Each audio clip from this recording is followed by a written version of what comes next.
परम पूज्य आचार्य भगवंत गुरुदेव श्री विद्यासागर जी मुनिराज की, कुंडलपुर के बड़े बाबा की,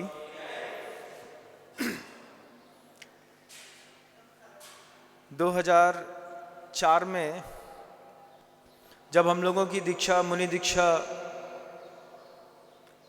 जबलपुर में हुई थी, उसके बाद हम लोग यहाँ पर 2005 में आए। 5 में जब हम लोग यहाँ पर आए, गुरुदेव सुबह 5:15 बजे, 5:30 बजे बड़े बाबा के दरबार पर आ जाते थे। फिर मन पड़ता आहार के बाद एक बार फिर बड़े बाबा के दरबार आ जाते। फिर पता चला शाम के समय गुरुदेव फिर बड़े बाबा के दरबार चढ़ गए। फिर एक दिन पता चला गुरुदेव बड़े बाबा के दरबार पर ही विश्राम कर रहे हैं, नीचे गए ही नहीं, गुरुदेव ऊपर ही बैठे रहे। फिर दिन में जब कभी कभार 3 बार 4 बार गुरुदेव बड़े बाबा के चरणों पर आ जाते, एक दिन गुरुदेव जब बिल्कुल अपने प्रशस्त मुद्रा पर बैठे थे, शांति से, हल्की सी मंद मुस्कान पूज्य गुरुदेव के चेहरे पर थी। मैंने गुरुदेव से पूछा कि गुरुजी, हम लोग तो सुबह दिन में सिर्फ 1 बार जाते हैं, लेकिन आप दिन में कभी 3 बार चले जाते हैं, कभी 2 बार चले जाते हैं, शाम को भी यहाँ चले आते हैं।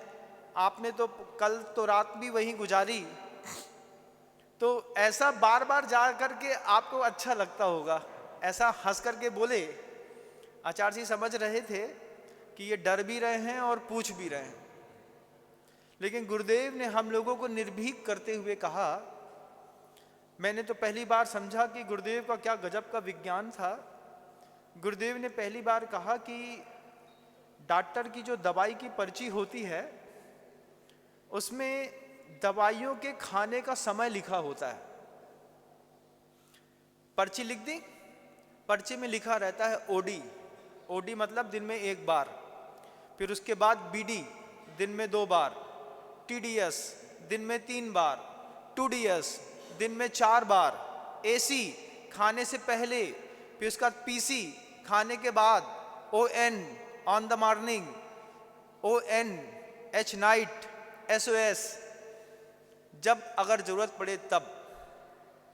जब मैंने गुरुदेव के मुख से ये शब्द सुने, OM, PM, OD, BD, TDS, 2डीएस, तो मैंने पूछा, आचार्य जी ये एलोपैथी की है?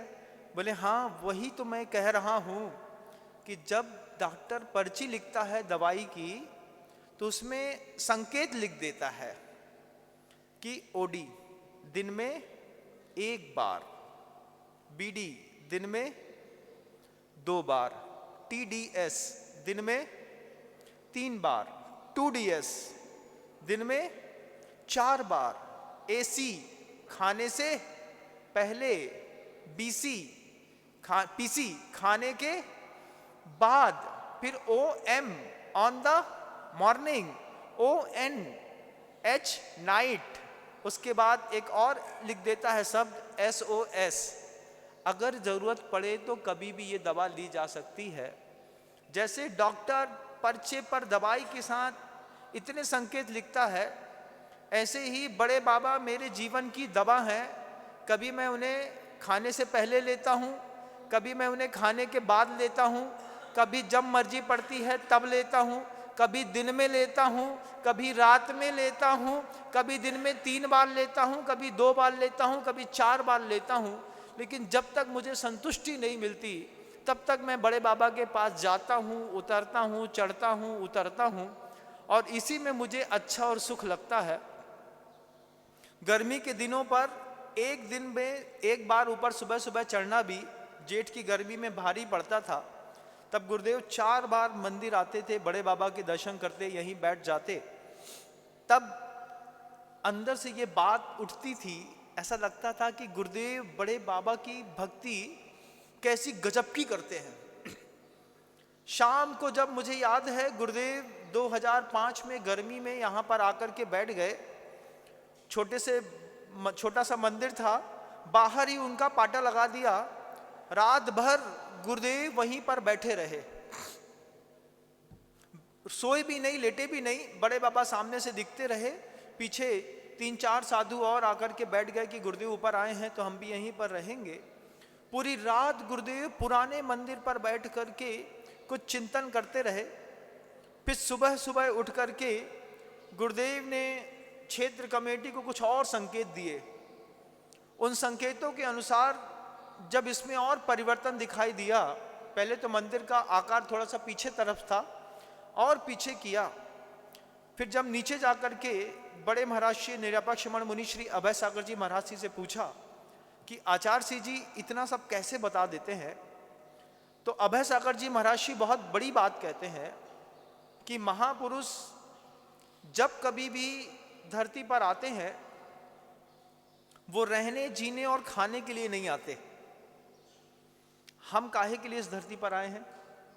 रहने, जीने और खाने के लिए। लेकिन महापुरुष धरती पर रहने, जीने और खाने के लिए नहीं आते। महापुरुष जब भी जीवन पर आते हैं कुछ अद्भुत और नया करने के लिए आते हैं। फिर बड़े महाराज श्री अभय सागर जी महाराज श्री कहते हैं कि देखो विनम्र, जिस पहाड़ पर सांप, बिच्छू और कंकरीले पत्थर रहते थे, गुरुदेव ने अपनी साधना से वहां पर मंदिर का निर्माण देकर के बड़े बाबा का विस्तार कर दिया। महापुरुष इसलिए आते हैं। आज जब पूरा का पूरा यह मंदिर का वैभव देखता हूं, एक एक दीवालों पर नक्काशी देखता हूं, पत्थर जब आपको हर अंग से बोलता दिखाई देता है, तब देख करके कभी सोचिएगा कि इस सृष्टि पर गुरुदेव इसलिए आए थे। हम किस लिए आए हैं ये भी सोचिएगा। यही बड़े बाबा का दरबार है। थोड़ी सी आवाज हो रही थी कहीं से, तो गुरुदेव ने धीरे से इशारा किया कि आवाज नहीं करो। आवाज उसके बाद भी बंद नहीं हुई। गुरुदेव ध्यानस्थ होकर के बैठ गए। फिर बाद में बाहर निकल करके बोलते हैं, कभी एक आध बार शांत होकर के अपने आप से पूछो, एक आध बार बिल्कुल शांत होकर के अपने आप से पूछो कि मैं कौन हूं। एक बार पूछो, मैं कौन हूं? मैं कोई पति हूं, मैं मां हूं, मैं पिता हूं, मैं पुत्र हूं, मैं व्यापारी हूं, किसके अलावा भी मैं कुछ हूं? उस जो अध्यात्म की पराकाष्ठाओं में जाकर के लोग बैठते हैं, उनकी चेतना से ये शब्द निकलते हैं कि कभी बड़े बाबा के सामने बैठ करके अपने आप से पूछो कि बाबा मैं कौन हूं? क्या मैं व्यापारी बना रहूंगा जिंदगी भर?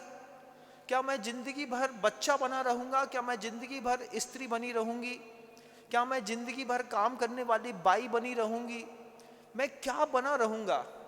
क्या चाहते थे आप अपने जीवन में, और जीवन ने किस मोड़ पर ला करके टिका दिया है कि जहां पर अभी आप बैठे हैं, आपको अपने आप से संतुष्टि नहीं है। आपको अपने आप से भी संतुष्टि मिले, इसलिए ये बड़े बड़े जिनालय गुरुदेव ने बनाए। गुरुदेव के आशीर्वाद से लोगों ने मेहनत करी, पुरुषार्थ किया, धन का दान दिया। लेकिन जब कभी भी अभय सागर जी महाराज जी बड़ी अच्छी बात कहते हैं। महाराज जी कहते हैं, जब कभी भी असीम ससीम बन करके आता है, सोचिए एक आत्मा है, उनका एक स्वभाव है, उनका एक अंदर से सौंदर्य है। जब कभी भी कोई असीम ससीम बन करके आता है, सीमा के अंदर रह करके आता है, तो सीमा के अंदर ही असीम को भी काम करना पड़ता है। 77 सालों में गुरुदेव जो कर सकते थे, जितना पुरुषार्थ कर सकते थे, उतना पुरुषार्थ करके और इस नश्वर देह को विसर्जित करके चले गए। उनको लगा कि देह का विसर्जन आवश्यक है, इसलिए देह को विसर्जित किया और यहां से चले गए बंधुओं। लेकिन गुरुदेव के जाने के बाद वे जवाबदारियां खत्म नहीं हो गई। जैसे पिता के जाने के बाद बच्चा आवारा नहीं हो जाता, जवाबदार और हो जाता है कि अब दुकान भी संभालनी है, घर भी संभालना है, माँ भी संभालनी है, अपनी पत्नी बच्चे भी संभालने हैं, व्यवहार भी संभालना है, व्यापार भी संभालना है, खुद को भी संभालना है। वही बच्चा जब तक पिता रहते हैं निश्चिंत रहता है। आज जवाबदारियां सिर्फ आपकी, मेरी या पीछे बैठे माँ बहनों की नहीं है, हम सबकी है। गुरुदेव के उस तपस्या से, गुरु के उस तेज से आज दुनिया भर से इकट्ठे होकर के हम सब एक परिवार बनकर के यहां पर आकर के बैठ गए। अपने आप को और मुझको अलग मत मानो, ऐसा मानो कि अपन सब एक परिवार के हिस्से हैं। और अपन जब एक परिवार के हिस्से की अपने आप में अनुभूति करेंगे, फिर अपन ये सोचें कि हमारे पिता हमसे क्या चाहते थे। बच्चा कमाने लगे, उसके बाद क्या बोलता है, पिताजी आप अपना देखो, हम अपना देखें। लेकिन हम ऐसे नहीं है। हमारी जवाबदारियां हैं कि हम कमाई का धन उठा करके पिता के चरणों में चढ़ा करके बोलें कि ये आपके पास रख दिया, अब इसमें से आपको जो लगे सो हमको दे दो। ऐसे भी लोग मिलते हैं दुनिया में, कमाते हैं हम लेकिन खर्चा अपने पिता से मांगते हैं। आज गुरुदेव के जाने के बाद वे जवाबदारियां और बढ़ी सी दिखाई देती हैं। गुरुदेव कुंडलपुर के इस बड़े बाबा के पूरे मंदिर को अभी जितना भी भाग आपको बना हुआ दिख रहा है, यह मात्र गुरुदेव की कल्पना का 45% हिस्सा है। अभी 65% हिस्सा गुरुदेव की कल्पनाओं का और साकार करना बाकी है।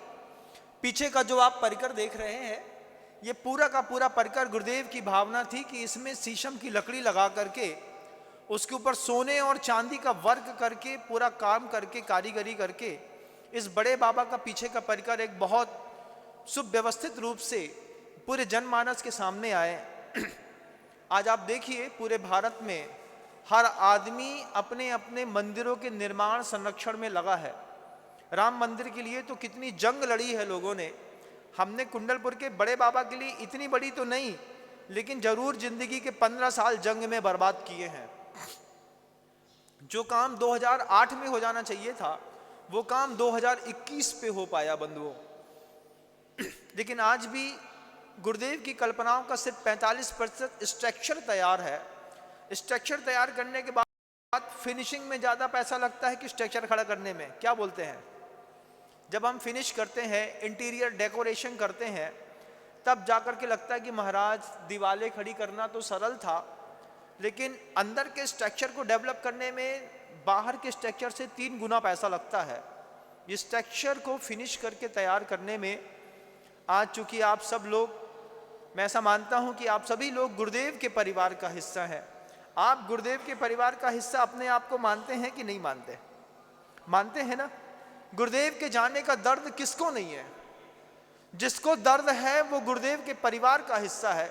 जब पड़ोसी के घर में कोई मरता है तो हमको दर्द नहीं होता, लेकिन जब अपना कोई जाता है तो तकलीफ तो होती है।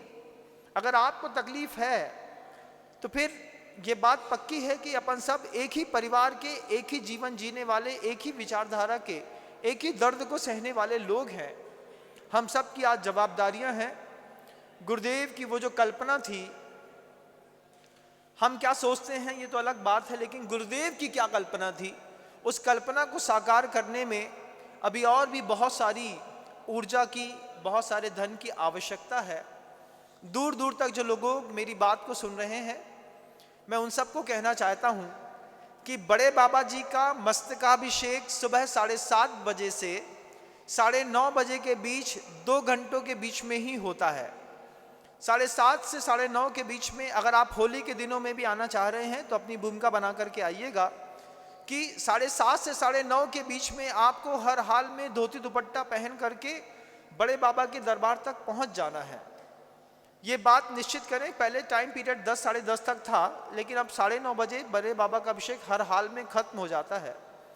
जवाबदारियों की जहां बात है, मैं आप सबसे कहना चाहता हूं, आप खुद सोचिए, आप खुद अपनी बात बोलिए। अब एक सज्जन आए, बोले बड़े बाबा का अभिषेक करना है।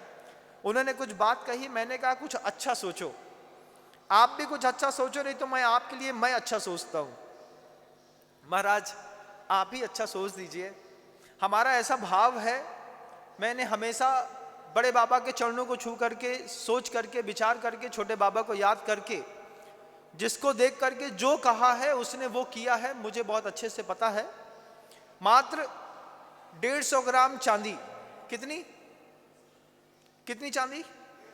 मात्र 150 ग्राम चांदी हर माह 1 साल का संकल्प करके 1 साल में 1 किलो 800 ग्राम चांदी दे करके आप जितने भी महानुभाव यहाँ पर बैठे हुए हैं, माँ बहनें भी पीछे मेरी बात सुन रही हैं, वे सभी के सभी लोग ने अगर छोटा सा भी संकल्प स्वीकार किया कि महाराज 150 ग्राम चांदी कोई बड़ी चीज नहीं होती, एक दिन का सिर्फ 5 ग्राम होता है, जितना राशि का 2 गुटखा खा के थूक देते हैं, इतनी राशि में आप 5 ग्राम चांदियां खरीद सकते हैं बंधुओं।